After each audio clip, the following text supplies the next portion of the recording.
Alors que l'Ukraine et les États-Unis préparent un plan de paix à soumettre à la Russie, la guerre en Ukraine continue. La Russie avance toujours dans le Donetsk et cible les villes et infrastructures énergétiques ukrainiennes. L'Ukraine répond par une défense solide et des frappes de précision à longue portée. Et elle vient justement de réaliser un exemple impressionnant de cette dernière. Lors d'une attaque aérienne qui a dévasté plusieurs cibles russes, l'Ukraine vient d'asséner une série de coups puissants à Vladimir Poutine.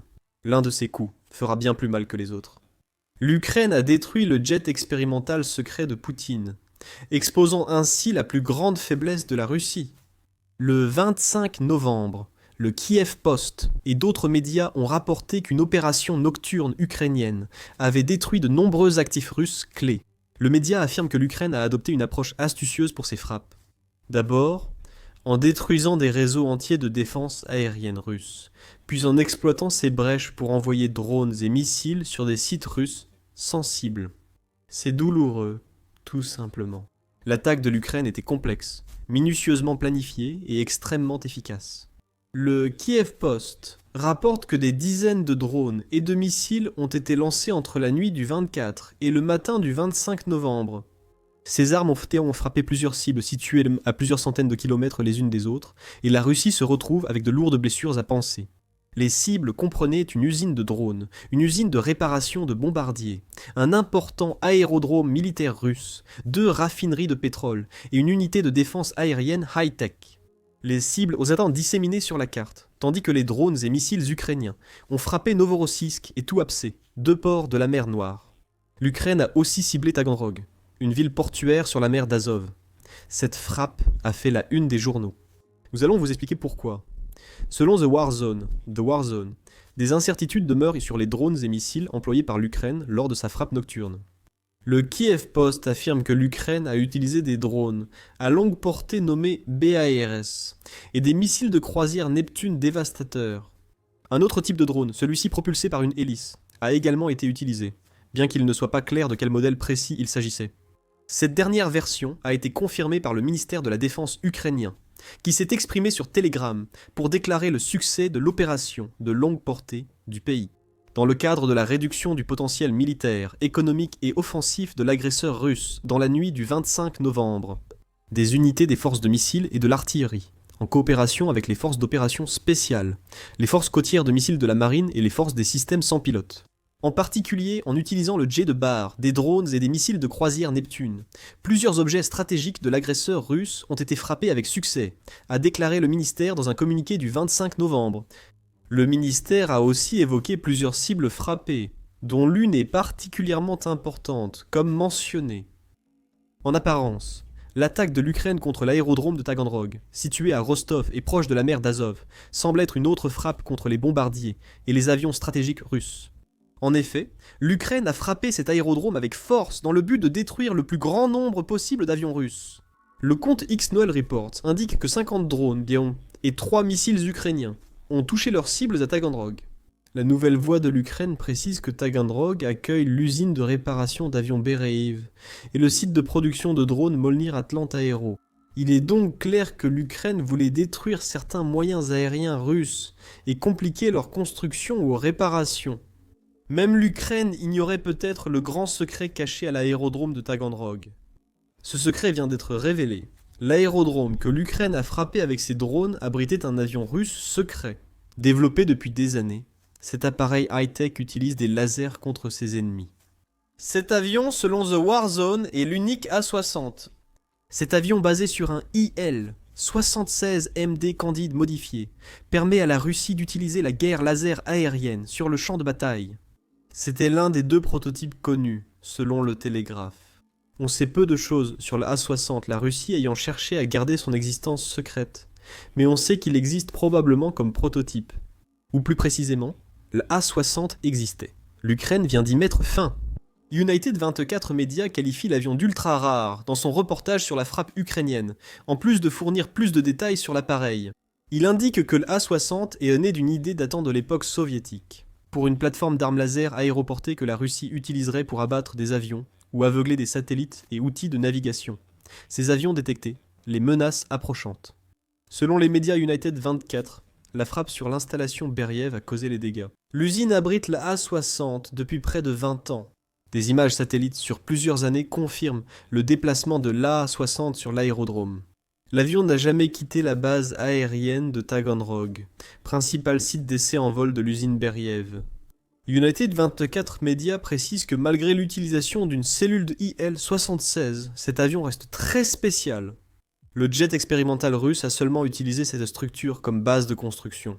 Plusieurs modifications au fil des décennies ont révélé le véritable objectif de l'A-60. Parmi ces modifications figure la création d'un grand radome, avant que l'A-60 utilise pour acquérir ses cibles. Cependant, c'est le petit carénage dorsal situé derrière les ailes de l'A-60 qui dissimule la plus grande arme de l'appareil. Tourelle rétractable avec un laser aéroporté de 1 MW. Par exemple, 1 MW correspond à 1 million de watts. Cela signifie que cette arme secrète peut tirer un faisceau lumineux parcourant de grandes distances. En théorie, elle devrait découper l'acier comme du beurre. Elle devrait également être suffisamment puissante et rapide pour intercepter des missiles en vol. La A-60 est à la fois une menace terrifiante et une défense imposante. En supposant que le laser fonctionne, nous y reviendrons bientôt. Unité de 24. Média précise que la Russie a d'abord développé l'A-60 pour cibler les avions de reconnaissance et les ballons en haute altitude. De Télégraphe précise que la Russie prévoyait un laser atteignant 40 km, l'A-60, offrant une séquence de tir de 50 secondes. Son laser représentait une menace difficile à éviter pour tout avion visé. Un laser aussi puissant demande beaucoup d'énergie. C'est sans doute pour cette raison que la Russie a toujours eu du mal à faire passer l'A-60 du prototype à l'opérationnel. L'idée de l'A-60 remonte à 1975, selon les rapports de Unité de 24 Média, et le prototype original a effectué son vol inaugural il y a plus de 40 ans. Le même média le souligne également. Le puissant laser de l'A-60 est alimenté par 2 turbogénérateurs de 21 MW, situés près du train d'atterrissage arrière. Cela donne à l'A-60 une arrière reconnaissable, ce qui sera important plus tard, quand nous verrons la preuve que l'Ukraine a abattu ce jet ultra secret. La Russie a souvent testé l'A-60 depuis son premier vol en 1981, parfois avec succès. L'appareil a réussi à toucher plusieurs ballons stratosphériques et un avion cible pendant sa principale phase de test dans les années 1980. Cependant, la combinaison de l'effondrement de l'Union soviétique et d'un incendie en 1989 qui a détruit le prototype original de l'A-60 a retardé la Russie. Le programme est resté gelé durant les années 1990. La Russie a relancé l'A-60 dans les années 2000 en tentant de garder l'appareil secret. En 2009, la Russie a intensifié les tests des lasers de l'A-60 tirant sur le satellite géodésique japonais Ajizai. Le faisceau a rebondi, offrant un faible reflet. Mais le monde a saisi la vraie nature de ce test. La Russie expérimentait un laser qu'elle pourrait utiliser pour détruire des menaces basées dans l'espace.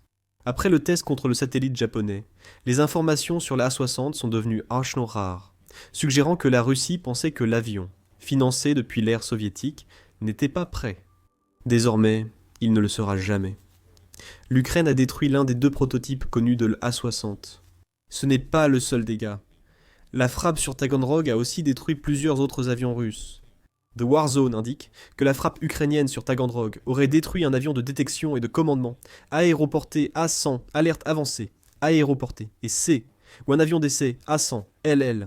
L'A-100. LL possède des supports à l'arrière du fuselage pour le radome principal, ce qui sert de preuve à ce fait. Le radome n'était pas sur la S1LL lors de la frappe ukrainienne, mais cela importe peu. Comme l'A-60, la cellule s'est embrasée. The War Zone souligne aussi que l'usine Beriev à Taganrog abrite les A-50 alertes avancées aéroportées et C russes, probablement parmi les cibles principales de l'Ukraine. Aux côtés du plus récent A-100 ALL A-50, a été dans la ligne de mire de l'Ukraine tout au long de la guerre. 2 appareils ont été abattus et un autre endommagé par une attaque de drone. Moscou aurait même envisagé de relancer la production de l'A-50 pour reconstituer sa flotte. Dans un rapport séparé, The War Zone explique pourquoi l'A-50, dont la Russie ne possédait que 9 exemplaires avant que Poutine ne lance son invasion, est si crucial. Ces avions offrent une vue aérienne unique vers le bas, pouvant couvrir largement le territoire ukrainien, selon leur zone de patrouille, note le média. Dès le départ, l'A-50 a été conçu pour détecter les attaques de missiles de croisière à basse altitude. Cette capacité lui permet aussi de détecter les attaques de drones ukrainiens et les vols de chasseurs à basse altitude. Lorsque l'Ukraine frappe un centre comme Taganrog, elle ne se contente pas de détruire des avions au sol, elle s'attaque aussi aux systèmes mêmes sur lesquels la Russie compte pour surveiller et contrôler le champ de bataille. Le 24 novembre, l'Ukraine a mené une frappe d'une ampleur inattendue par la Russie, rien qu'à Taganrog. D'autres sites ont été touchés. Et Vladimir Poutine se retrouvera à poser une question à laquelle il aurait aimé avoir une réponse avant que l'A-60 secret de la Russie et ses autres appareils ne soient détruits. Comment l'Ukraine a-t-elle réussi ce coup ? Le Kiev Post avance l'explication la plus probable. Il précise que les armes ukrainiennes, arrivées à basse altitude par la mer, ont atteint Taganrog par le sud-ouest. Le vol à basse altitude complique la détection des missiles et drones par les défenses aériennes. En combinant le vol à basse altitude et la petite taille des drones ukrainiens, les défenses de l'aérienne russe font face à un sérieux problème. La Russie connaît ce problème, comme l'a montré un rapport du professeur Sergei Makarenko de l'Université électrotechnique de Saint-Pétersbourg. Sur 193 pages, Makarenko juge les défenses aériennes russes presque inutiles face aux drones ukrainiens. Bien qu'il le fasse très poliment, il cite le système des Onion Router russes pour l'illustrer. Makarenko a écrit que les tirs expérimentaux du The Onion Router sur de petites cibles montrent une faible efficacité de destruction. Les principales raisons en sont l'imperfection du système de contrôle de la détonation de la tête de missiles solaires, ainsi que les grandes erreurs dans le suivi des cibles et le guidage des missiles solaires sur les drones de petite taille. Ce problème concerne toutes les plateformes de défense aérienne russes, dont l'Ukraine tire pleinement parti. Le 24 novembre, elle a détruit un avion top secret russe et plusieurs autres. La Russie a évidemment omis toute mention de la perte de son A-60 dans ses réactions à l'attaque nocturne ukrainienne. Le Kiev Post indique que les autorités de Taganrog ont déclaré que des débris de drones interceptés par la défense aérienne ont causé certains dégâts. Il a également été mentionné que ces débris ont frappé des installations de production, bien qu'il n'ait pas été précisé de quelles installations il s'agissait. Quant au A-60, pas un mot n'a été prononcé par les autorités de Taganrog au sujet de la frappe ukrainienne contre celui-ci ou contre l'aérodrome qui l'abritait. La Russie tente de nier et de détourner l'attention. Les nombreuses preuves du succès de l'Ukraine rendent ces tactiques russes inefficaces hors de Russie. Les réseaux sociaux regorgent déjà de photos, vidéos et témoignages sur l'événement de Taganrog, dont certaines preuves visuelles.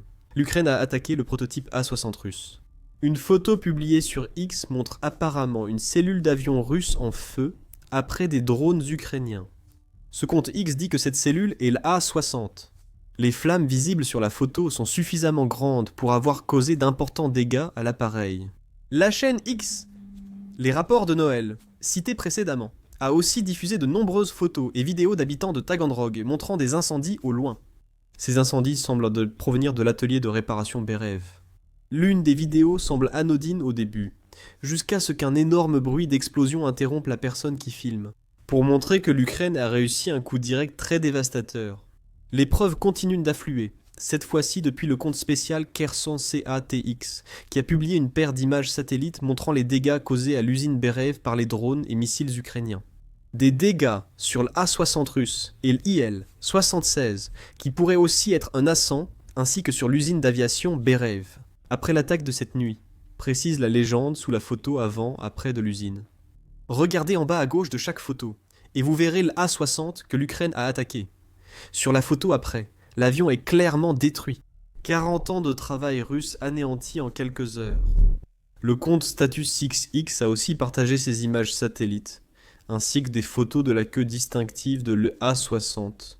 Le compte a agrandi une photo de la A-60 en feu pour mettre en avant cette queue, la comparant à une des rares images de la A-60 en circulation, pour montrer que ce que l'Ukraine a frappé et le jet secret ne font qu'un.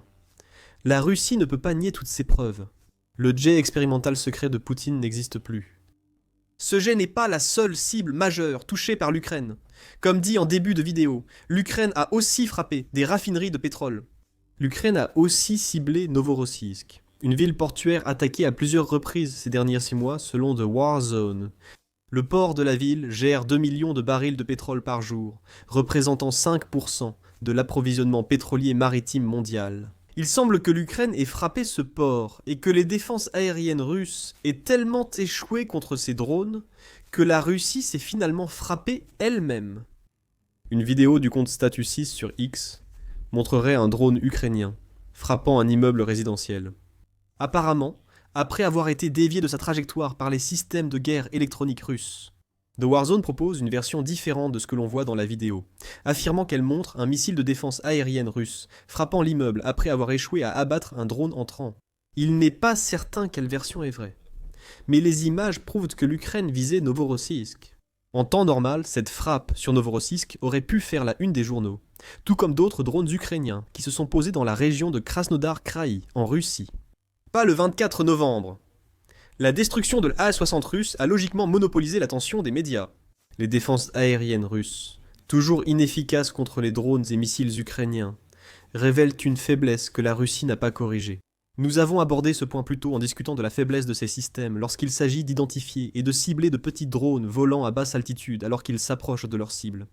Cependant, les problèmes de défense aérienne de la Russie vont bien au-delà de cela. Le 5 septembre, l'Institut Royal des Services Unis, ou Institut Royal des Services Unis, a affirmé que la Russie est en passe d'épuiser complètement ses missiles de défense aérienne anti-drone en quelques mois. Les affirmations du Institut Royal des Services Unis publiées par The Sun suggèrent que l'Ukraine dispose désormais d'une fenêtre d'opportunité qu'elle peut utiliser pour frapper des cibles russes de grande valeur, comme des aérodromes. Le Dr Jack Watling du Institut Royal des Services Unis a déclaré au Sun qu'il devrait presque manquer de ressources d'ici février selon les tendances actuelles. Concernant les missiles de défense aérienne russes, il a précisé que cela était déjà arrivé à la Russie, et elle a tendance à reconstituer ses stocks de missiles après les avoir épuisés.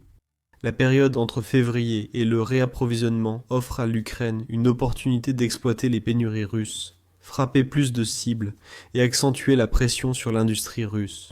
La frappe contre les A-60 montre peut-être que le manque de missiles touche la Russie plus tôt que prévu par Watling.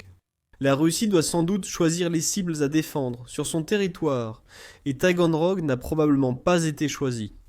Poutine doit sûrement regretter sa décision après la destruction de son avion secret et de son laser.